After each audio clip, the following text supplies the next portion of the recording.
નમસ્કાર મિત્રો, વિડીયોમાં તમારું સ્વાગત છે। જી હા મિત્રો, અત્યારે હાલ મોટા અને મહત્વના સમાચાર સામે આવી રહ્યા છે। તો મિત્રો, સમાચારમાં વાત કરીએ તો સુરત જિલ્લામાં વધુ એક હત્યાની ઘટના સામે આવી છે।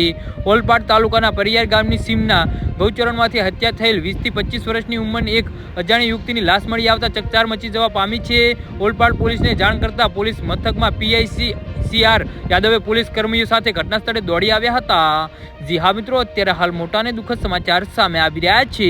તો મિત્રો, સમાચારમાં વધુ વિગતવાર વાત કરીએ તો પોલીસે લાશનું નિરીક્ષણ કરતા જણાવ્યું હતું કે 20 થી 25 વર્ષની ઉંમરની યુવતીને કોઈ અજાણ્યા શખ્સે ગળા તથા પેટના ભાગે તેમજ બંને હાથે તીક્ષ્ણ હથિયાર વડે ઘા મારી ગંભીર ઈજા પહોંચાડીને લોહીલુહાણ કરી ઘટના સ્થળે મોત નિપજાવી ફરાર થઈ ગયો હતો।